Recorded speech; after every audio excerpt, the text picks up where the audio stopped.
अपने बच्चे को मोटिवेट करो। कभी ये मत कहो कि तुम ये नहीं कर सकते, सदा उसे पॉजिटिविटी से भरो, बेटा तुम कर सकते हो, करो। आज समाज में यही तो है, लोग यही तो कहते हैं तुमसे नहीं होगा, तुम नहीं कर सकते। इसलिए सारे लोग नौकरी करने लग गए कि नहीं हमसे बिजनेस नहीं हो सकता, हम नहीं कर सकते, तो चलो नौकरी करो। सारी जिंदगी नौकरी करते करते मर जाते हैं, नौकर बन के रहते हैं, जबकि आप मालिक भी बन सकते हैं। एक बैंक के मैनेजर मेरे पास आए, वो हेड थे, मतलब उनके अंडर में 1000 बैंक आती थी, 1000-2000 बैंक के 1000-2000 बैंकों के मैनेजर के भी ऊपर जो चीफ हैं वो आए हमारे पास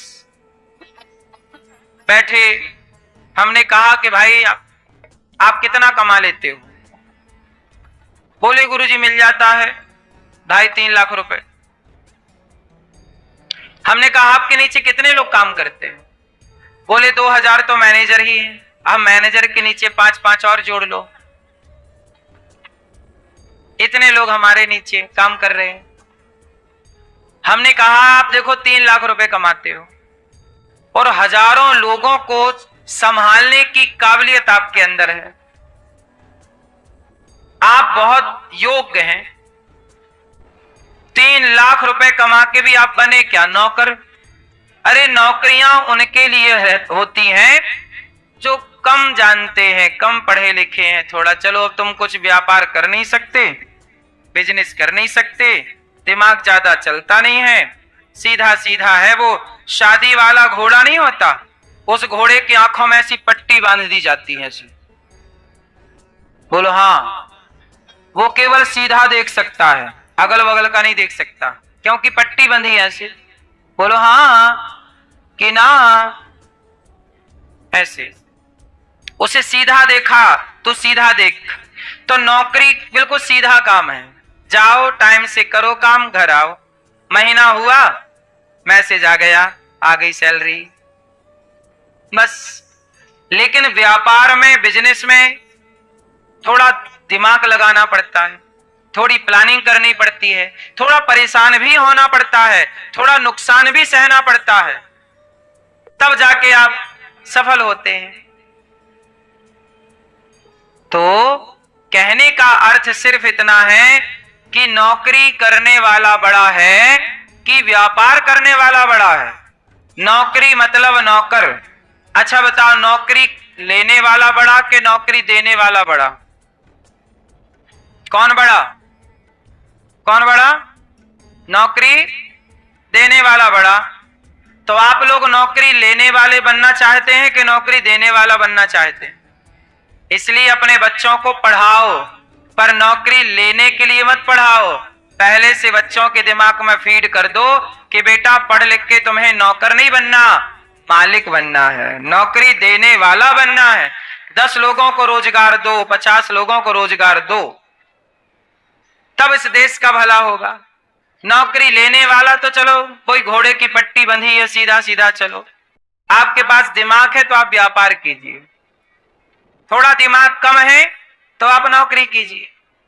बोलो हाँ। ज्यादा दिमाग वाला नौकरी करता है कि कम दिमाग वाला? बोलो मेरी मां। अडानी अंबानी के पास दिमाग ज्यादा है तो उनके यहां हर पढ़ा लिखा नौकरी कर रहा है। कौन सी पढ़ाई वाला ऐसा है जो उनके घर नौकर नहीं है? आईटी के कितने उनके घर में आगे पीछे डोल रहे हैं। सबसे उच्च कोटि की पढ़ाई आप पढ़ लो, इतना पढ़ के तुम्हें बनना क्या पड़ेगा? नौकर साहब। इसलिए पढ़ाई आपको नौकर बनाएगी। हमारे भारत की, दुनिया की पढ़ाई डिजाइन ही ऐसे की गई है कि आप नौकर बने, क्योंकि आप नौकर बनेंगे तो कोई आप पे शासन करता रहेगा। इसलिए कहता हूं, हमारे देश में चाणक्य ने पढ़ाया था चंद्रगुप्त को, तो जब पढ़ाया तो चंद्रगुप्त को नौकर नहीं बनाया, हमारे भारत की शिक्षा ने चंद्रगुप्त को सम्राट बना के बिठाया था। हमारी शिक्षा बड़ा बनाती है। वशिष्ठ जी ने पढ़ाया राम को तो राम राजा बने, पढ़ाया भगवान श्री कृष्ण को सांदीपनि जी ने तो भगवान कृष्ण द्वारिका के, भगवान कृष्ण ने किसी की राज्य को छीना नहीं कि हम तुम्हारा राज्य छीन के राजा बनेंगे। भगवान कृष्ण ने अपना राज्य स्वयं निर्मित किया, अपनी मेहनत से बनाया और द्वारिका के स्वतंत्र राजा कहलाए। पिता की संपत्ति नहीं ली भगवान कृष्ण ने। बोलो हाँ ली। अरे नंद बाबा भी राजा थे, नंद महल था।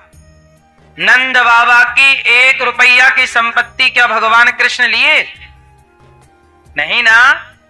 सफल बेटा वो है जो पिता का 1 रुपया भी ना ले। 1 रुपया सफल बेटा, 1 रुपया भी लेने की जरूरत नहीं है।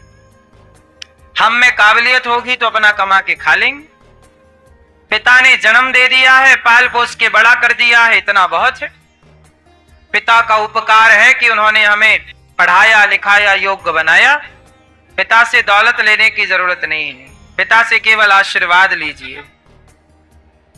हाँ या ना? आप अपने बच्चों को ऐसी पढ़ाना, मेरी माँ है, ऐसे पढ़ाना कि नौकर तो ना बने। भैया नौकरी दे दो, 50,000 की नौकरी दे दो, 1 लाख की दे दो। 1 लाख की नौकरी मिल रही है और आप छोटा सा व्यापार कर रहे हैं, उससे आप 50,000 कमा रहे हैं। नौकरी करोगे तो 1 लाख कमाओगे। माना उदाहरण दे रहा हूं, नौकरी करोगे तो 1 लाख कमाओगे और बिजनेस करोगे तो 50,000 70,000 कमाओगे। माना कि, तो बताओ क्या सही है? नौकरी करके 1 लाख मिल रहा है और व्यापार करके 70,000 मिल रहा है, 50,000 मिल रहा है महीने का, क्या सही है? बोलो बोलो। 1 लाख वाली नौकरी, 1 लाख तो मिलेगा पर तुम गुलाम हो गए। वो जब छुट्टी देना चाहेगा छुट्टी देगा, छुट्टी देना नहीं चाहेगा नहीं देगा। अरे 70,000 कमाओ, कम से कम अपने मालिक के राजा तो, अपने मन के राजा तो रहोगे कि चलो जब चाहे हम जाएं, हमारे ऊपर कोई दबाव नहीं है। थोड़ा बड़ा सोचिए, अच्छा सोचिए। नौकरियां उनके लिए रहने दीजिए जो बेचारे कम पढ़े हैं, कम बुद्धि रखते हैं, सीधा सीधा वो विचारधारा है। क्योंकि मेरी मां, व्यापार में बुद्धि तो लगेगी, दिमाग तो खर्च होगा। अब दिमाग खर्च उन्हीं का होगा जिनके पास दिमाग है ही नहीं, तो खर्च क्या करोगे? सही है कि गलत है आप बताओ। तो अपने बच्चों को क्या बनाओगे? जोर से। नौकरियां नौकरियां नौकरियां देने, सही है ना बेटा? नौकरी लेने वाला बड़ा कि देने वाला? कौन बड़ा? हाँ, आपको भी नौकरी देना है। 50 लोगों को दो, 100 लोगों को नौकरियां दो, है ना मैया? आप नौकरी देती हो कि करती हो नौकरी? नहीं करती। हाँ, मैया भी मन की राजा, नहीं करती मैं नौकरी वोकरी। ध्रुव जी महाराज को अपमान मिला मां से, मां ने कहा जाओ तपस्या करो। ध्रुव जी घर से गए, नारद जी मिल गए, ओम नमो भगवते वासुदेवाय मंत्र का जाप दिया। ध्रुव जी उस मंत्र का जाप करने लग गए। 5 साल के हैं ध्रुव जी, छोटे से बालक, लेकिन मंत्र में बड़ी निष्ठा है। मंत्र जप रहे हैं, ओम नमो भगवते वासुदेवाय, ओम नमो भगवते वासुदेवाय, ओम नमो भगवते वासुदेवाय, ओम नमो भगवते वासुदेवाय। ध्रुव जी इस मंत्र का जाप करें। नारद जी ने विधि बताई। 5 साल के बालक है और जो मंत्र का जाप किया साहब, मंत्र के जाप करने से 1 माह में ऐसे जाप किया, 3 दिन में 1 बार खाते, दूसरा माह लगा 6 दिन में 1 बार खाते। ध्रुव जी ने भगवान में चित्त ऐसे लगाया, खाने पीने से मन हटाया, केवल भगवान का स्मरण, भगवान का चिंतन। 5 माह पूरे हुए, पांव के अंगूठे के बल खड़े हो गए और सांस रोक ली, इंद्रासन हिल गई। इंद्र घबराए, प्रभु प्रभु क्या हुआ, ये भूकंप सा कैसे आ गया। भगवान बोले कि मेरा भक्त प्राणवायु रोके खड़ा है, इसलिए कंपन हो रहा है। तो भगवान से कहा कि जाओ दर्शन दे दो उस भक्त को। तब भगवान ने कहा कि ध्रुव जैसे भक्तों को हम दर्शन देते नहीं, ध्रुव जैसे भक्तों का हम स्वयं दर्शन करते हैं। और दर्शन करने के लिए भगवान प्रकट हो गए। 5 महीने की तपस्या, भगवान आके सामने खड़े हो गए। क्यों? क्योंकि ध्रुव जी ने जिस एकाग्रता से, जिस प्रकार ईश्वर का चिंतन किया। ध्रुव जी की क्या विशेषता है? ध्रुव जी की विशेषता यह है कि उनके गुरु जी ने जो मंत्र दिया उस मंत्र का जाप किया। अब आजकल क्या है कि आजकल तो पहले यह देखना पड़ता है कि जो आप लोग मंत्र जप रहे हैं वो मंत्र शुद्ध है कि नहीं। क्योंकि आजकल ऐसे भी है ना, बहुत सारे नकली मंत्र भी चल रहे हैं बाजार में। आप लोगों को जो सुनाई पड़ता है, जिसने जैसा कहा आप वैसा मंत्र जपने लगते हैं। बोलो हाँ। इसलिए गुरु बनाए जाते हैं। पानी पियो छान के, गुरु बनाओ जान के। किसी से भी विवाह नहीं करना चाहिए। कहते ना, विवाह करने के पहले लड़की लड़का को देखो, अच्छे से समझो, क्योंकि सारी जिंदगी का सवाल है। जो लापरवाही करते हैं विवाह में ना, उनके तलाक होने की संभावनाएं ज्यादा है। आज भी जो लोग विवाह करने से पहले विचार करते हैं, सब चीजों का निरीक्षण परीक्षण करते हैं, लड़की लड़का का विचार करते हैं, अच्छा कुल खानदान का विचार करते हैं, आज भी उनके रिश्ते बढ़िया चल रहे हैं। गांव में तलाक के केस 0 हैं, लगभग 0, आप 1-2% मान सकते हैं। गांव में तलाक कैसे हैं? तलाक के केस कैसे हैं गांव में? जोर से मेरी मां, 0%। क्यों? क्योंकि गांव के लोग शादी.com से ब्याह नहीं करते। तलाक के केस शहरों में ज्यादा है, क्योंकि शहरों में अज्ञान ज्यादा है। शहरों में क्या ज्यादा है? अज्ञान। शहरों में लोग अपने आप को एजुकेटेड मानते तो हैं जी, हम पढ़े लिखे हैं, पर उनकी पढ़ाई उनके ही काम नहीं आती। अब लड़की पढ़ी है, लड़का पढ़ा है, शादी कर ली और 1 साल बाद तलाक के कागज लिए घूम रहे हो। यदि पढ़े थे तो धोखा कैसे हो गया? और धोखा हो गया इसका मतलब तुम पढ़े ही नहीं थे, तुम पास हो गए नकल करके। अकल तो थी नहीं, बस तुक्का लग गया, पास हो गए, डिग्रियां आ गई। सफल व्यक्ति वो नहीं है जिसके पास डिग्रियां ज्यादा हैं। सफल व्यक्ति वो है जो अपने रिश्तों को, अपने परिवार को बांध करके जिंदगी गुजार दे। वो सफल व्यक्ति है जिसका पूरी जिंदगी, पति पत्नी है, पूरी जिंदगी निकाल दी, किसी को पता ही नहीं चला कि इनका कभी झगड़ा हुआ है। गांव के लोग सारी जिंदगी गुजार देते हैं, बगल वाले को खबर नहीं मिलती कि इनके आज झगड़ा हुआ है पति पत्नी का। एक भी केस नहीं है मेरे गांव में तलाक के, 0 केस तलाक के। क्यों? क्योंकि हमारे यहां विवाह होता है, पहले लड़की के बारे में जाना जाता है, लड़के के बारे में पड़ताल की जाती है। लड़के के माँ बाप कौन है, लड़की के माँ बाप कौन है, माँ बाप का चरित्र कैसा है, लड़के के माँ बाप का चरित्र कैसा है, लड़की के माँ बाप का चरित्र कैसा है, उनका खान पान कैसा है, रहन सहन कैसा है, बोल बताओ कैसा है, उठना बैठना कहाँ है, ये सब यदि आप जान लोगे तो धोखा होगा ही नहीं। अब आप लोगों को रहती है जल्दी शादी कर ली, बाद में पता चला कि लड़का का कहीं और चक्कर था, लड़की का कहीं और चक्कर था। अब डोलो, अब परेशान हो। इसलिए बिना विचारे जो करें सो पाछे पछताएं, काम बिगाड़े आपनो जग में होत हंसाएं। इसलिए बहुत विवेक पूर्वक निर्णय लेना चाहिए। आप बताओ पढ़ा लिखा कौन है? जो पढ़ लिख के तलाक ले और दे वो पढ़ा लिखा है? जो माँ बाप को घर से निकाल दे वो पढ़ा लिखा है? कौन पढ़ा लिखा है?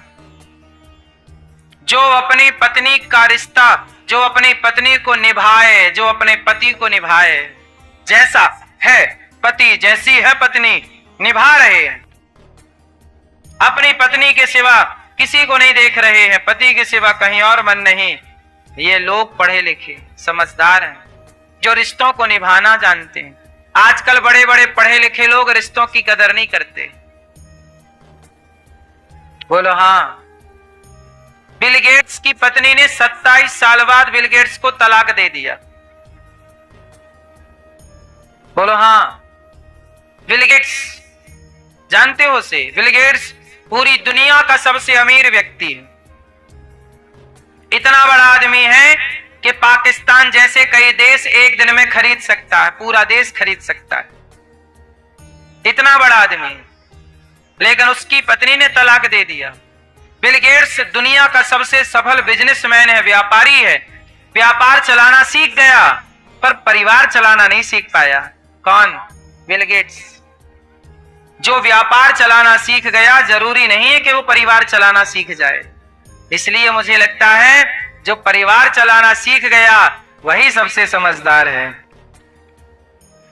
क्योंकि परिवार शुरू से लेके अंत तक परिवार साथ देता है। परिवार की जरूरत पड़ती है, हमें परिवारों में रहना है, बंध के मर्यादाओं में रहना है। इसलिए मेरी मां,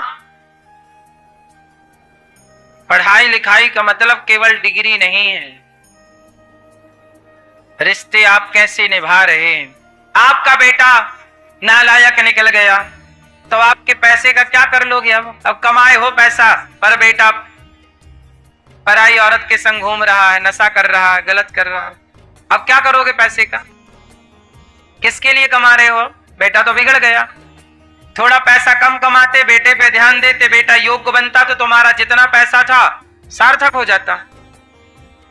आपने बेटों पे ध्यान दिया नहीं, बेटियों पे ध्यान दिया नहीं, रास्ता भटक गए। अब तुम्हारे पैसे क्या कर लेंगे? रखे रहो पैसे। सफल माता पिता कौन है? कहते हैं व्यापार पर ध्यान ना दो तो व्यापार बिगड़ जाता है, स्वास्थ्य पर ध्यान ना दो तो स्वास्थ्य बिगड़ जाता है, परिवार पर ध्यान ना दो तो परिवार बिगड़ जाता है, बच्चों पर ध्यान ना दो तो बच्चे बिगड़ जाते हैं। इसलिए एक समझदार स्त्री और पुरुष वो है जो सब पर प्रॉपर ध्यान दे। सब पर ध्यान दीजिए, अपने स्वास्थ्य पर भी ध्यान दीजिए, नहीं तो बिगड़ जाएगा। लापरवाही ना करिए। अपने बेटे पर ध्यान दीजिए, लापरवाही ना करिए, हाथ से निकल जाएगा बेटा, फिर तुम्हारी दौलत कर लेना फिर जो करना है। मां बाप की सबसे बड़ी दौलत बच्चे ही होते हैं। बोलो हाँ। आपका बेटा योग्य है, आपकी इज्जत करता है, आपका आदर करता है तो आप सफल मां बाप हैं। और आपका बेटा आपकी तनिक इज्जत नहीं करता तो आप जितना गरीब बाप कौन होगा? तुम्हारे पास करोड़ों होंगे पर तुम्हारा बेटा तुम्हारी इज्जत नहीं करता, तुम सबसे गरीब बाप हो, तुम्हारा बेटा ही तुम्हारी इज्जत नहीं करता। तुम सबसे गरीब आदमी हो, तुम्हारी पत्नी ही तुम्हारी इज्जत नहीं करती। इस धरती पे सबसे गरीब कौन? जिसकी पत्नी इज्जत ना करे, वो आदमी, जिसका बेटा इज्जत ना करे, वो पुरुष सबसे गरीब है। सबसे अमीर कौन? इस धरती पे सबसे सुखी कौन? चाणक्य लिखते हैं कि इस धरती पे सबसे सुखी वो है जिसकी पत्नी आज्ञाकारी हो, पुत्र आज्ञाकारी हो। जिसकी पत्नी आज्ञाकारी, पुत्र आज्ञाकारी और निरोगी काया जिसकी है, उससे अमीर इस धरती पर कोई नहीं। आपकी पत्नी आज्ञाकारी है और आपका बेटा आज्ञाकारी है। आप सबसे सफल पिता हैं। और आपका बेटा एक बात नहीं सुनता, बुलाओ यहां, जाता वहां है। तुम सबसे असफल, फेल पिता हो, फेल हो गए। बाप का भी एग्जाम है मैया, तुम ये ना सोचो बच्चों का एग्जाम है, तुम माताओं का भी एग्जाम है, तुम पिताओं का भी एग्जाम है। तुम्हारे बेटे सफल हो गए, तुम पास हो गए। तुम्हारा बेटा सिगरेट पीने लग गया है, तुम्हारा बेटा शराब पीने लग गया है, तुम्हारा बेटा मोबाइल पर किसी लड़की से बात करने लग गया है। अब समझ लो कि अब बहुत दिन नहीं है बिगड़ने के, शुरुआत हो चुकी है। संभल जाओ, संभालो। ध्रुव जी महाराज ने सबसे बढ़िया काम क्या किया, पहले तो गुरु के वचनों पे गुरु जी ने मंत्र दिया, उस मंत्र का जाप किया। आजकल आप लोग गुरु मंत्र पर जाप नहीं करते, गुरु मंत्र का। आपको गुरु वचनों, पहले क्या था, गुरु वचनों पे लोगों को भरोसा हुआ करता था। सबसे पहला भक्ति का पड़ाव क्या है, पहला पाठ, भक्ति का पहला पाठ है गुरु वचनों पर भरोसा। गुरु जी ने कह दिया कि सच बोलना है तो सच बोलेंगे, गुरु जी ने कह दिया कि मंत्र का जाप करना है, जाप करेंगे। अब आजकल गुरु जी जो कहते हैं वो लोग सुनते ही नहीं, बस वही नहीं करेंगे जो गुरु जी ने कहा, बाकी अपने मन से सब कर डालेंगे। तो कैसे लाभ होगा भाई, डॉक्टर ने जो कहा है उस हिसाब से दवाई खाओ, उस हिसाब से परहेज करो, आराम मिलेगा। आप डॉक्टर के हिसाब से चल ही नहीं रहे, कैसे रोग ठीक होगा। तो नारद जी ने जो मंत्र दिया, जो विधि बताई, ध्रुव जी ने उस विधि का पालन किया। 5 महीने में भगवान सामने आ गए। ध्रुव जी ने कहा, भगवान ने शंख का स्पर्श गाल में कराया, पुत्र कुछ मांग लो। ध्रुव जी ने कहा, प्रभु मैं क्या मांगू आपसे। मां ने कुछ बोला नहीं कि क्या मांगना है, कहा पुत्र जाओ हम तुम्हें राजा बनाते हैं। हे प्रभु मेरे अंतःकरण में बस जाइए, यो अंतः प्रविश्य, मेरे भीतर प्रवेश कर जाइए। भगवान ध्रुव जी को वरदान दिए, ध्रुव जी राजा बने, राज सत्ता का पालन किया। उनके भाई को यक्षों ने मारा, ध्रुव जी ने भी यक्षों को मारा। मनु जी ने उपदेश किया और ध्रुव जी मृत्यु के सिर पर पांव रख के अंत में विमान पर चढ़ के भगवत धाम चले गए ध्रुव जी महाराज। ध्रुव जी ऐसे हैं जो शरीर के सहित भगवान के धाम जाते हैं, साथ शरीर। क्यों? भक्ति की ना। ध्रुव जी के वंश में आगे चल के भगवान प्रचु हुए। भगवान ने प्राचीन वरही को पुरंजनोपाख्यान की कथा सुनाई। हम संसार में मोहित हो जाते हैं, भगवान को भूल जाते हैं और इसी दलदल में उलझे रहते हैं। यही पुरंजनोपाख्यान का सारांश है। मनु जी महाराज के दूसरे बेटा हुए प्रियव्रत। उत्तानपाद नाम के बेटे के यहां ध्रुव जी हुए और प्रियव्रत नाम के बेटे थे, उनका विवाह विश्वकर्मा की पुत्री वर्हिष्मति से हुआ। आग्नेय उनके पुत्र आग्नेय फिर नाभि अंग, इन्हीं के वंश में भगवान ऋषभ देव जी हुए। भगवान ऋषभ देव जी के 100 बेटे हुए। भगवान ऋषभ देव जी के कितने बेटे हुए? 100 पुत्र। सबसे बड़े का नाम है भरत। एक दिन भरत जी के पिता ने उपदेश किया, नायम देहो देह भाजाम न लोके कष्टान कामान न रहते बिडभुजाम। ये मैया, ओ मोबाइल वाली मैया, कथा ना सुनना मेरी माँ, बस सेल्फी लेना। मैयाओं को मोबाइल ने बिगाड़ रखा।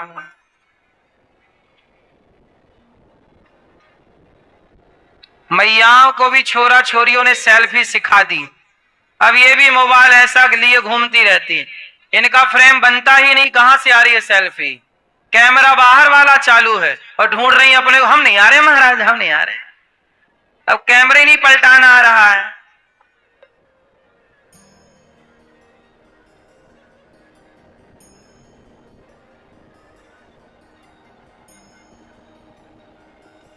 है ना मैया? हम नहीं दिख रहे हैं महाराज सेल्फी में। हम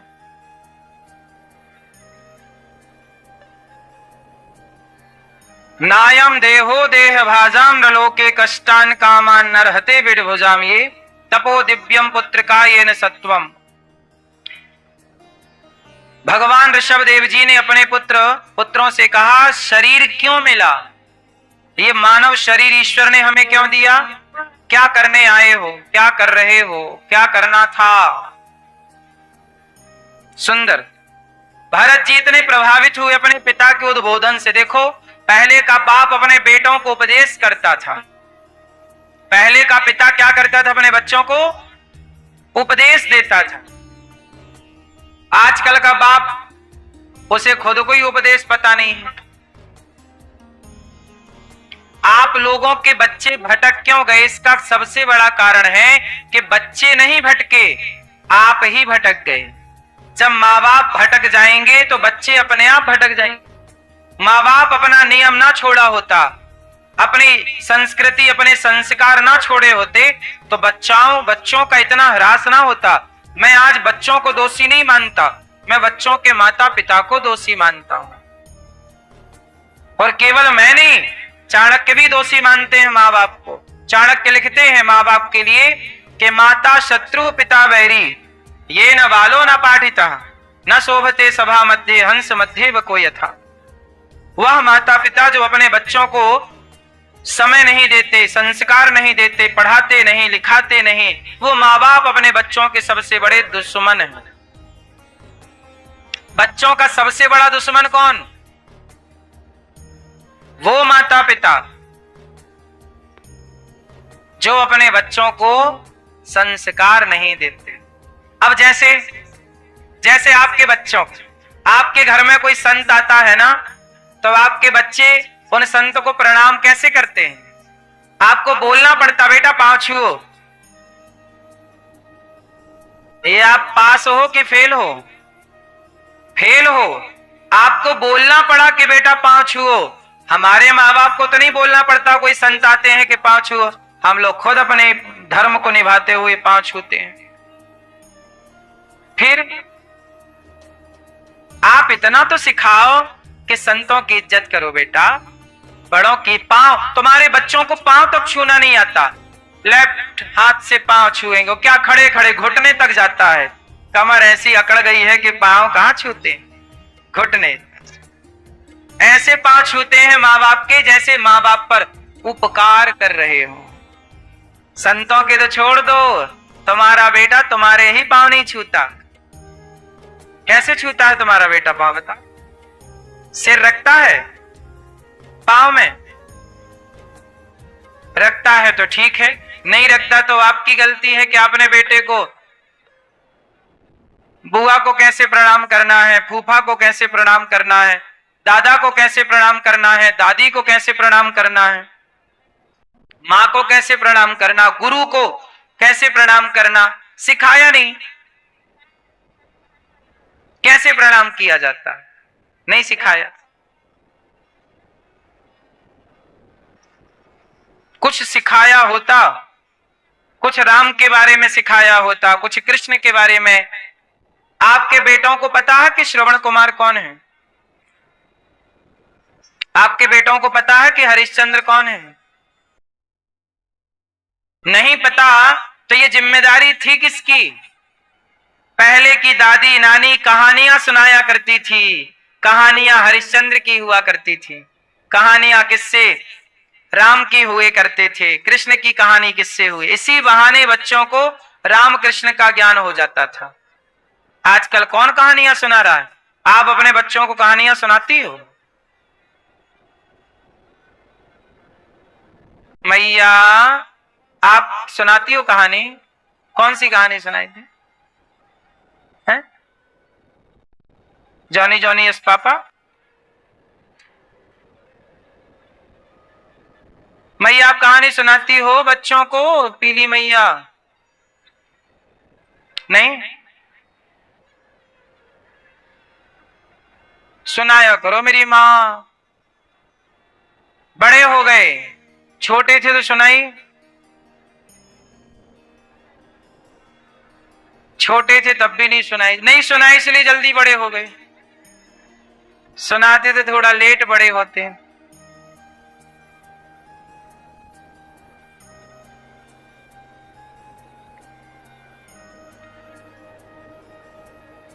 आजकल तो माँ बाप बस कहते हैं बच्चा पैसे कमाओ, बस कैसे भी कमाओ। नायम देहो शरीर मिला है। भरत जी ने जब पिता की बात सुनी सब छोड़कर चले गए गंडकी के तट पर और वहां तपस्या करने लग गए, चिंतन करने लग गए। पर भरत जी जैसे ज्ञानी भी वहां गए और जानते हो क्या हो गया? वहां जाने के बाद एक मृग से प्रेम हो गया। जंगल में एक मृग था, वो पानी में बहता हुआ जा रहा था। भरत जी नहा रहे थे गंडकी नदी में, तो भरत जी ने देखा कि कोई मृग का बच्चा बह रहा, तो दौड़ के गए, बचा लिया। बचाए, कुटिया पे लाए, सिकाई की, घास दिया, वो बच्चा खाने लगा और वो भरत जी को चाटने लगा। धीरे धीरे भरत जी का अटैचमेंट उस मृग के बच्चे से हो गया। उस बच्चे को उन्होंने पाल लिया, उस बच्चे की देखरेख करने लग गए। अब धीरे धीरे क्या हुआ कि धीरे धीरे उस मृग में इतने आसक्त हो गए कि भगवान का भजन छूट गया। भगवान की माला जपते थे, चिंतन करते थे, तपस्या करते, सब छूट गया। अब पूरा दिन उसे घास खिलाना, नहलाना, उसे घुमाना, टहलाना, इसी में समय जाने लगा। आए थे हरि भजन को, आटन लगे कपास। एक दिन क्या हुआ, भरत जी के मरने का टाइम आया, तो भरत जी की मृत्यु आई। यमदूत आए, यमदूत पकड़ के ले जाने लगे, तो भरत जी मृग को देखने लगे और मृग को देखते देखते मर गए। मृग का चिंतन करते मरे। तो यमराज जी ने कहा कि भाई आप तो बड़े साधु हैं, संत हैं, तपस्या की, पर आपके आखिरी समय आपका मन एक मृग में लगने से आपको मृग की योनि में जाना पड़ेगा वापिस। एक नंबर ना आए ना, एक नंबर में बच्चे हार जाते हैं, फेल हो जाते हैं।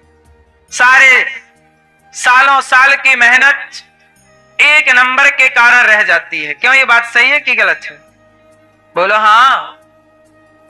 रात रात जागना, रात रात पढ़ना, दिन भर पढ़ना, खेल कूद के समय को भी काट करके पढ़ाई में लगाना, कितनी मेहनत करते हैं बच्चे, पर वो मेहनत करने के बाद भी बेचारे एक नंबर से रह गए हैं। ऐसे ही भरत जी रह गए, इतनी तपस्या की, इतना चिंतन किया, पर आखिरी में एक मृग में मन लग जाने से उन्हें मृग बनना पड़ा। इसलिए मेरी मां, आप लोग अपना मन कहां लगाई हो? अभी कहां आप लोगों का मन लगा हुआ है? मैया कहां मन है आपका? मेरी मां है कथा में। बेटा में मन लगेगा तब आपको भी बेटा बन के फिर पैदा होना पड़ेगा। बेटी में मन लगेगा तब आपको अगले जन्म में फिर बेटी बनना पड़ेगा। आपके घर में यदि कुत्ता है, मेरा टॉमी, मेरा शेरू, यदि कुत्ता है और कहीं कुत्ते में ज्यादा मन लगा तो आपको अगले जन्म में उसी कुत्ते की धर्म पत्नी बनना पड़ेगा।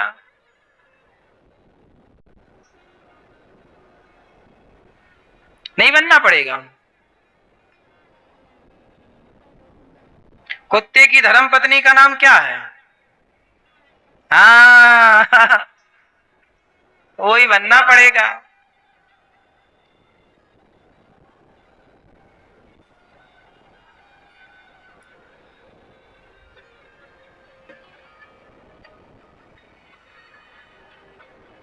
इसलिए ना मन पैसे में लगे, ना बेटी में, ना बेटा में, ना तो कुत्ता, ना बिल्ली, ना पशु, ना पक्षी, मरते समय मन।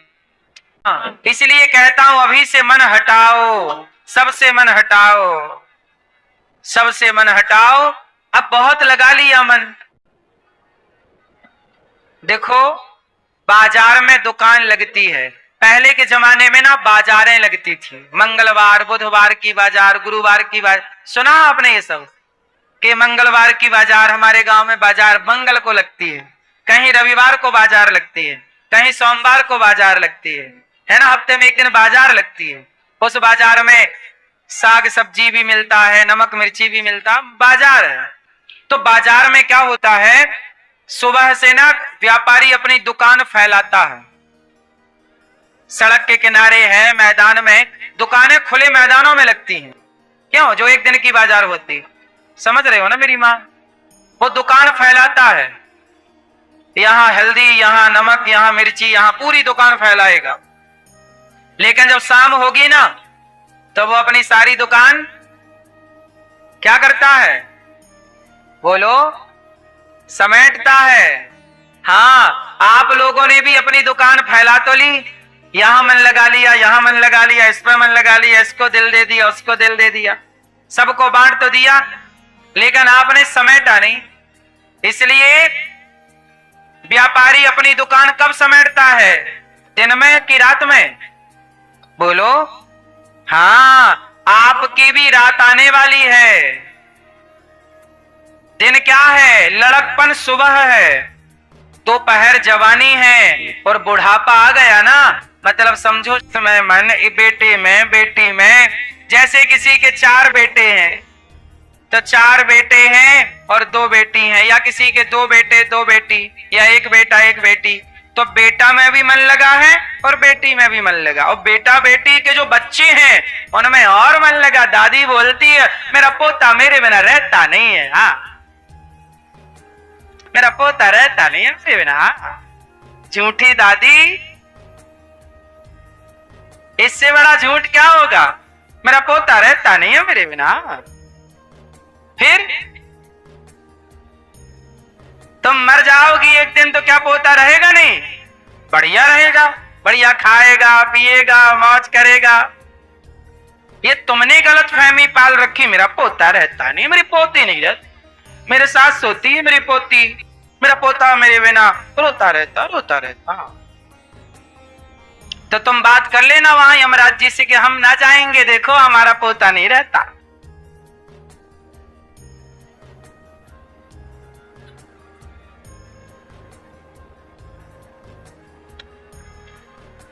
ये सब बंधन है, सब लोग रह लेते हैं सबके बिना। बोलो हाँ। कोई आपसे कहे कि हम तुम्हारे बिना नहीं रहेंगे, नहीं जी पाएंगे, ये झूठ है। क्यों? ये सच है। जब आपका ब्याह हुआ था तो आप लोगों ने भी अपने पति से, और आपके पति ने भी तो आपसे यही बोला था, तुम्हारे बिना कैसे रहेंगे। अब मर जाती है पत्नी तो दूसरी ले आता है। जंगल में, उसी जंगल में घूम रहे हैं, वो जगह देख रहे हैं कि इस जगह में बैठ के हम तपस्या किया करते थे, हमने मृग में मन लगा लिया, लो हम भी मृग बन के आ गए। अंते यामति सागर। अब देखो,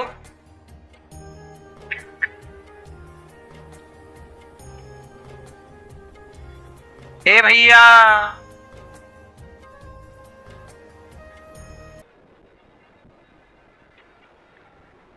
भरत जैसे ज्ञानी तीसरा जन्म लेते हैं, मृग का शरीर छोड़ा और तीसरा जन्म क्या लिया? फिर मनुष्य बने। और जब मनुष्य बने तो भरत जी ने अब किसी से कोई बात नहीं की, चुप रहे चुप रहे चुप रहे। नाम पड़ा जड़ भरत। क्या नाम पड़ा? जड़ भरत नाम पड़ा। मूर्खों की तरह व्यवहार करते रहे। वो समझ गए ना कि ज्यादा बोलेंगे तो फंसेंगे, ज्यादा संसार में फंसे रहेंगे। तब भरत जी ने कोई बात नहीं की। भाइयों ने कहा जाओ खेत में धान बो दी है, चिड़िया उड़ाना। तो भरत जाए, चिड़ियों से बोले राम जी की चिड़िया, राम जी का खेत, खाओ री चिड़िया भर भर पेट खाओ। भरत जी को घर से निकाल दिया। जंगल में एक जंगल के राजा ने भरत जी को देवी के मंदिर में बलि चढ़ाने के लिए झुकाया। भरत जी झुक गए। भद्रकाली खुद प्रकट होकर उन दुष्टों का दमन करती है, भरत जी की रक्षा होती है। और सिंधु सौवीर देश का एक राजा पालकी पर चढ़ के सत्संग करने जा रहा था, उसका एक कहार बीमार पड़ गया तो भरत जी को अपनी पालकी में लगा लिया। भरत जी राजा रहुगण की पालकी लेकर चले और चींटी कोई आ जाए, कोई जीव आ जाए तो भरत जी छलांग लगाते हैं कि मेरे पांव के नीचे कोई जीव हत्या ना हो जाए। एक बार छलांग मारी तो राजा रहुगण के सिर पे पालकी टकराई। तो राजा रहुगण बोला, क्यों रे, कौन उछल कूद कर रहा है? कहारों ने बताया, महाराज ये नया नया भर्ती हुआ है बिना इंटरव्यू का, यही उछल कूद कर रहा। तो उसको बोला कि समझाओ। समझाया, भरत जी फिर भी ना माने। राजा बोला, अब मैं तुझे मृत्यु दंड दूंगा। अब मैं यहाँ थोड़ा ज्ञान की, भरत जी ने जो ज्ञान रहुगण को दिया वो जरा सा मैं आपको प्रसंग सुना दूं और मैं आपसे कुछ सवाल पूछूंगा, फिर आपको उसका उत्तर मिलेगा जिससे आपका ज्ञान और बढ़ेगा। अब बहुत सा मैया भैया ए लाला, यहाँ तुम खड़े काहे हो जाते हो, बैठ जाओ मेरी माँ।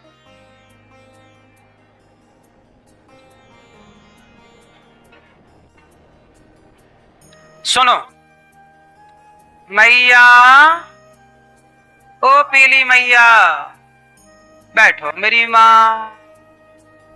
अच्छा ये बताओ, आप लोग मरोगे कि नहीं मरोगे? हैं? कौन कौन मरेगा?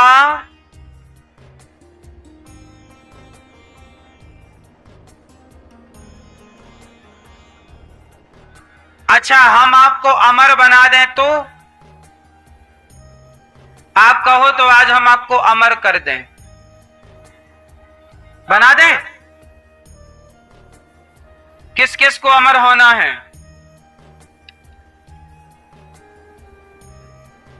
चलो, होना सबको है। मैया बोल नहीं पा रही हैं। अमर होना है आपको? सुनो, आज हम आपको अमर कर रहे हैं। अच्छा आप लोग कह रहे हैं हम मर जाएंगे, ये आप सच बोल रहे हैं कि झूठ बोल रहे हैं? हैं? ये भी झूठ है। आप कह रहे हैं हम मर जाएंगे जबकि आप कभी मरते ही नहीं। मैया आप मरती हो? आपने कहा हम मर जाएंगे। कौन मरता है? कौन मरता है?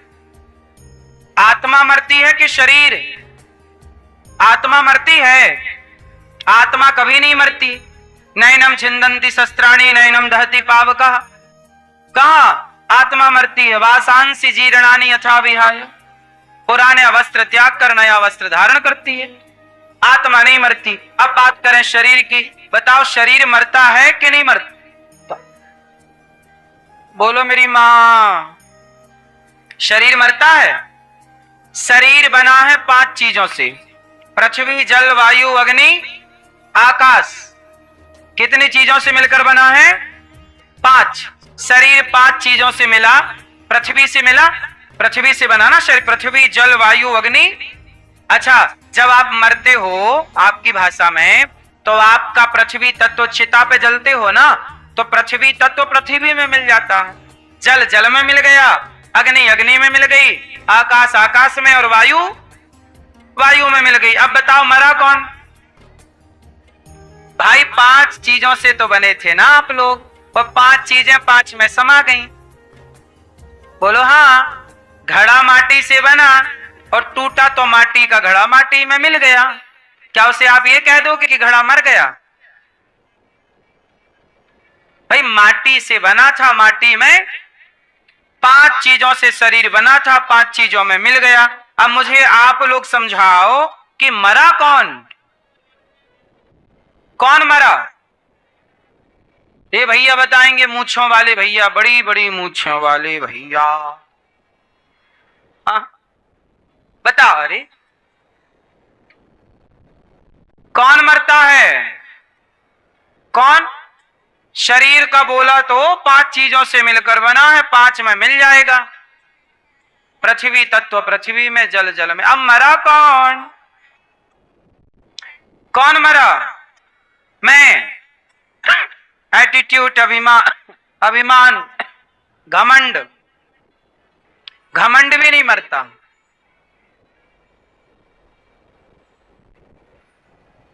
कौन मरा? घमंड 2 तरह का होता है। एक तो मैं वाला घमंड, वो तो ठीक है, समाप्त हो गया। लेकिन एक अहंकार होता है जिससे आपको आपका ज्ञान होता है। जैसे आपको पता है ये मेरा हाथ है, यदि आपके भीतर देखो 4 चीजें होती है, मन बुद्धि चित्त अहंकार, जिसे अंतःकरण चतुष्टय कहते हैं। मन, बोलो, मन बुद्धि चित्त अहंकार, जिसके अंदर का अहंकार 2 तरह का होता है, एक बैड अहंकार, एक गुड अहंकार। बैक्टीरिया 2 तरह के होते, गुड बैक्टीरिया और बैड बैक्टीरिया, अच्छे बैक्टीरिया और बुरे बैक्टीरिया। ऐसे अहंकार भी 2 तरह का होता, अच्छा अहंकार भी होता है। कोई नहीं मरता, आत्मा ईश्वर से आती है, ईश्वर का अंश है, ईश्वर में जाती है, ईश्वर में मिलती है। शरीर बना 5 चीजों से, 5 चीजें 5 में मिल गई। मरा कौन? सूक्ष्म शरीर जो है, वह सूक्ष्म शरीर मोक्ष पाता है, नरक पाता है, स्वर्ग पाता, वही भोगता रहता। अगले जन्म में सूक्ष्म शरीर दूसरा जगह प्रवेश कर जाएगा। मरा कौन? कोई नहीं मरता, कोई मरता ही नहीं। मैं मरूंगा क्या? आप मरेंगे क्या? कभी नहीं मरेंगे आप। यदि आप मर जाओगे तो फिर मोक्ष किसका होगा? जरा सोचो ना। यदि आप मर गए तो मुर्दे का मोक्ष होगा क्या? मोक्ष, मुझे आप लोग क्या चाहते हैं? भगवान मोक्ष दे दो, सदगति दे दो। भाई सदगति पाने के लिए भी तो जिंदा रहना पड़ेगा। मुर्दे की क्या सदगति होगी? बोलो हाँ कि ना। मोक्ष चाहते हो कि नहीं? बोलो हाँ। तो मोक्ष चाहते हो तो मुर्दा मोक्ष पाके क्या करेगा? वो तो मुर्दा हो गया। मोक्ष तो जीवित को मिलेगा ना। इसलिए मैं कौन हूं? आप कौन हैं? आप शरीर नहीं है, क्योंकि शरीर सबका यहीं जल जाना है। आप शरीर नहीं है, आत्मा ईश्वर का अंश है। आत्मा को सुख दुख नहीं होता। अच्छा ये बताओ, ये नरक कौन जाता है, स्वर्ग कौन जाता है? आप बताओ।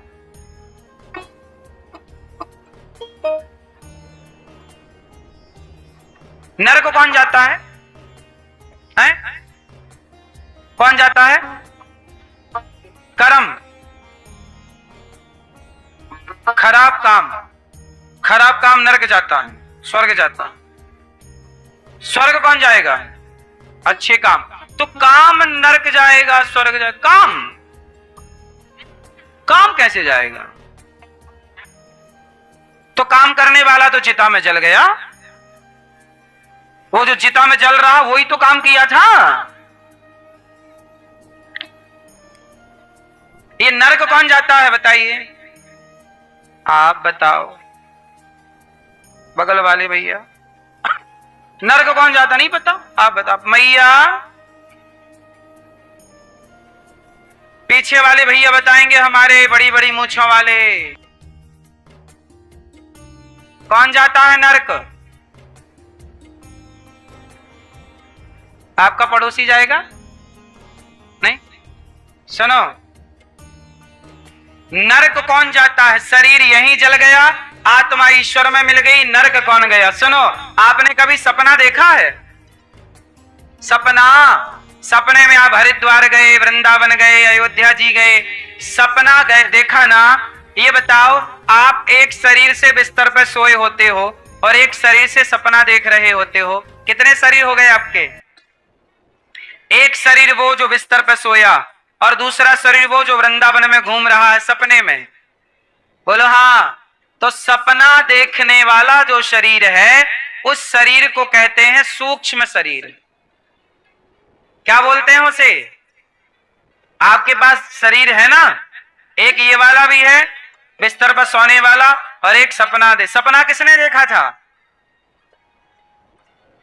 किसने? आपके सूक्ष्म शरीर ने।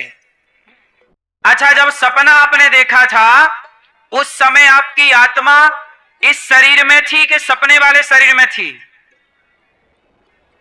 आत्मा कहां थी? यदि आत्मा सपने वाले में चली जाती तो ये शरीर मरना जाता। उसे आत्मा की जरूरत नहीं है। वो सेल्फ डिपेंड है, आत्मनिर्भर है, क्योंकि आत्मा एक है। और आप एक शरीर सोया था कमरे के अंदर और एक घूम रहा था वृंदावन में, तो आत्मा तो या उसमें होती तो ये मर जाता, और इसमें है तो वो चल रहा है। इसका मतलब वो सेल्फ डिपेंड है। क्यों? क्योंकि उसमें मन प्रधान है। क्या प्रधान है? सूक्ष्म शरीर बनता है चार चीजों से, मन, बुद्धि, चित्त, अहंकार। जब आप सपना देखते हो तो वो मन में सोची गई बातें सपने में दिखती हैं। अक्सर सपने में क्या दिखता है?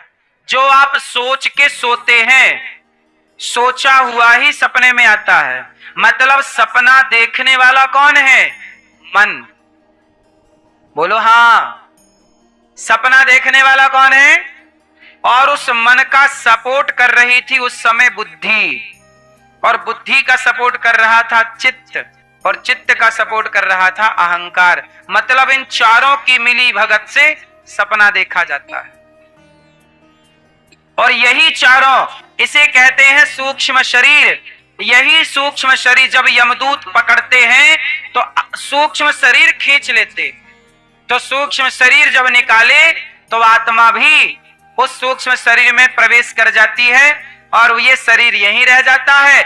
यमदूत उस शरीर को ले जाके यमराज के सामने पेश करते हैं कि इस जीवात्मा ने इतना पाप किया, इतना पुण्य किया। जो आपने पाप किया वो पाप का दंड नरक में मिलेगा, जो पुण्य किया उसके फल भोगने स्वर्ग में जाओगे। और ये आपके पाप पुण्य वहां अलग अलग होते हैं कि आपके माना कि 5 किलो पाप निकले और किलो 2 किलो पुण्य निकले। आपके कितने पुण्य निकलेंगे भैया? आपके कितने पुण्य निकलेंगे? पाप ज्यादा निकलेंगे कि पुण्य? मैया आपके ज्यादा क्या निकलेंगे, पाप की पुण्य? पाप काहे करती हो इतना पाप? ओ भैया पीछे वाले, क्या निकलेगा ज्यादा? पाप की पुण्य। अब देखो, ये तो आप खूब अच्छे से जान रहे हो सब लोग कि आप पापी हो कि पुण्यात्मा। ये तो अपने को ही बताओ कि आप क्या हो। पाप निकलेंगे तो पाप का फल भोगने 84 लाख योनियों में कुत्ता बनो, बिल्ली बनो, चमगादड़ बनो, हाथी बनो, शेर बनो, कुत्ता बनो। यही सब 84 लाख योनियां ही नरक है, यही भोगना पड़ता है आके। जो मच्छर है, नाली का कीड़ा देखा कि नहीं भैया? नाली का कीड़ा देखा? तो आप नाली का कीड़े देखती रहती हो? हाँ? नहीं, आप कह रही ना हमने देखा देखा देखा, तो बैठी देखती रहती हो क्या? अच्छा, उसी के पास रहती हो? लो, मतलब वो आपका पड़ोसी है। सही है, सही है, सही है। सुनो, तो नाली का कीड़ा जो है ना, वो कभी मनुष्य ही था। बुरे काम किया तो नाली का कीड़ा बन गया। हम भी बुरे काम करेंगे तो नाली का कीड़ा बनना पड़ सकता है, कुत्ता बनना पड़ सकता है। इसलिए कहता हूं बुरे काम से बचो। बुरे काम करोगे तो 84 लाख योनियों में जाओगे। इसलिए आपके कर्मों से आपने जो किया है वही आपको मिलना है, और कुछ ना मिलेगा। जो यहां बोया है वही काटने को मिलेगा। बुरा किया तो बुरा पाओगे, भला किया। इसलिए कहता हूं अच्छा करो। किसी को एक थप्पड़ मारा होगा ना, तो आपको भी कोई एक थप्पड़ मारेगा जरूर। आपने किसी के बेटे को मारा होगा तो आपके बेटे को कोई मारेगा। आपने किसी की पत्नी को मारा होगा तो आपकी पत्नी को कोई मारेगा। आप किसी स्त्री का घर बिगाड़ोगी कि तेरे पति पे हम डोरे डाल लें, तो तुम्हारा भी कोई घर बिगाड़ देगा, है ना? तुम किसी स्त्री का घर बिगाड़ोगे तो तुम्हारा भी कोई घर बिगाड़ेगा। क्योंकि ये देखो प्रकृति का नियम है। एक साधु थे, एक गांव में गए, एक संत जी एक गांव में गए, तो गांव वालों ने हाथ जोड़ा, कहा महाराज हमारा गांव बचा लो, हमारा गांव बड़ा संकट में है। तो संत ने बोला कौन सा संकट आपके गांव में आ गया? बोले हमारे गांव में एक वैश्या आ गई है और वो वैश्या गांव के बच्चों को बिगाड़ रही है। तो संत जी ने कहा ठीक है, मैं उस वैश्या को ठीक करता हूं। तो संत जी ने उस वैश्या के घर के सामने अपनी घास की कुटिया बना ली और साधु जी राम राम कृष्ण कृष्ण राम राम कृष्ण कृष्ण जपने लगे, सीताराम सीताराम राधे श्याम। अब वो वैश्या, उसके जो ग्राहक आए, उसके जो लोग आए, वो बड़े डिस्टर्ब होने लगे बाबा जी के कीर्तन से। तो एक दिन वैश्या ने अपने यार से कहा कि बाबा की कुटिया जला दो। तो वैश्या के यार तो यार हैं, गए और बाबा की कुटिया में माचिस मार दी। बाबा की कुटिया जल गई। लेकिन जली तो भगवान ने हवा चलाई, और हवा चली तो आग है, उड़ उड़ के उस वैश्या के घर में भी चली गई। उसका भी घर लकड़ी का था, उसके घर में भी आग लग गई, उसका भी घर जलने लगा। वैश्या दौड़ी दौड़ी आई, बाबा आपने मेरा घर जला दिया। संत ने कहा देख ऐसा नहीं है, तेरे यार ने मेरा घर जलाया तो मेरे यार ने तेरा घर जला दिया।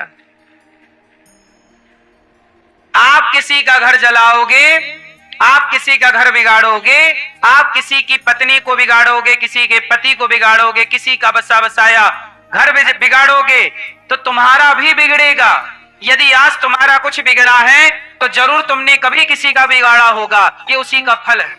इसलिए चुपचाप भोगो अपना फल और अब ना बिगाड़ो किसी का। यदि अब बिगाड़ोगे तो आगे का भी आपका सब बिगड़ जाएगा। जैसी करनी वैसी, पेड़ बोए बबूल का तो आम कहां से आए। व्यक्ति जो बोता है वो पाता है। बोलो हाँ। कौरवों ने पांडवों का बिगाड़ा, कौरवों ने पांडवों का बिगाड़ा। कौरवों ने पांडवों की संपत्ति हड़प ली, राज्य हड़प लिया, पत्नी हड़प ली, चलो हड़प लिया ना। अब देखो क्या होता है, तुमने पांडवों का बिगाड़ा तो कौरवों का भी सर्वनाश हुआ, हुआ कि नहीं? बोलो हाँ। रावण ने राम का बिगाड़ा, राम की पत्नी चुरा ली तो रावण का भी सर्वनाश हुआ कि नहीं? तुम किसी का बिगाड़ो, बस बिगाड़ दिया ना, अब तैयार रहो, अब बारी तुम्हारी है। तुमने किसी के लिए गड्ढा खोद दिया है ना, चिंता ना करना, तुम्हारे लिए तैयार है। इसलिए कहता हूं 100 बार सोचिए किसी का बुरा करने से पहले। क्यों करना है बुरा, क्या मिलना है हमें? इसलिए मेरी मां, हम जो करते हैं हमारा सूक्ष्म शरीर यमराज ले जाते हैं, वही नरक स्वर्ग में जाके अपना उसी सूक्ष्म शरीर का उद्धार होता है, वही मोक्ष का अधिकारी। अगला जन्म बनेगा, जैसे आपको कुत्ता बनाया गया तो जो आपका सूक्ष्म शरीर था वही सूक्ष्म शरीर कुत्ते के शरीर में डाला जाएगा। इसलिए कुत्ते का शरीर तो कुत्ते का है, पर जो उसमें सूक्ष्म शरीर है वो आपका है। अनिरुद्धाचार्य के अंदर भी एक सूक्ष्म शरीर है, आपके अंदर भी सूक्ष्म शरीर है। हर योनि में आपके शरीर बदलेंगे, स्थूल शरीर बदलेंगे, पर सूक्ष्म शरीर वही रहेगा। और वही शरीर 84 लाख योनियां भोगता है। इसलिए कहते हैं उस सूक्ष्म शरीर का कल्याण करने के लिए मन को भगवान में लगा। इसलिए कहते हैं शरीर को भगवान में ना लगाओ, मन को भगवान में लगाओ, क्योंकि मन का ही उद्धार होता है, मन की ही दुर्गति होती है। वो सूक्ष्म शरीर जो था, सपना जो देख रहा था, वो कौन था? कौन था? सूक्ष्म शरीर था, मन था। इसलिए कहते हैं माया मरी ना मन मरा, मर मर गया शरीर, आशा तृष्णा ना मरी, कह गए दास कबीर। इसलिए अपने मन को निष्काम करो। कोई कामना, जिसका मन निष्काम है, भगवान में लगा, उसका मन पवित्र होकर वह मोक्ष का अधिकारी हो जाएगा, ईश्वर तक पहुंचे। वरना भटकता रहेगा 84 लाख योनियों में। अब आपके पास दोनों ऑप्शन है, या तो भटकते रहो 84 लाख में गलत काम करके, या फिर सही काम करके अपना कल्याण करो। दोनों ऑप्शन आपके पास है, क्या करना है आप चुनिए अपने लिए। जो चुनेंगे वो आपकी संपत्ति होगी, वो आपका होगा। मैं जो करूंगा वो मुझे मिलना है, आप जो करेंगे वो आपको मिलना है। किसी का कोई बांट नहीं सकता। मेरा आप नहीं ले सकते कर्म, और आपका कर्म मैं नहीं। बाप अपना कर्म बेटे को नहीं दे सकता। बाप अपनी दौलत बांटेगा, पर बाप अपना पाप पुण्य नहीं बांट सकता। माँ अपनी संपत्ति बांट देगी, पर माँ अपना पाप पुण्य नहीं बांट सकती। सबको अपना अपना भोगना पड़ता है। बोलो हाँ कि ना? हाँ। इसलिए मेरी माँ, संभल के रहो मेरी माँ, बच के रहो। इतने घमंड में, इतने एटीट्यूड में ना घूमो। भगवान सब कुछ देखते हैं, सबका लेखा जोखा किसी के पास हो ना हो, भगवान के पास सबका लेखा जोखा है। हाँ या ना? भगवान के साथ, भगवान के पास यही सब कुछ रह जाना है।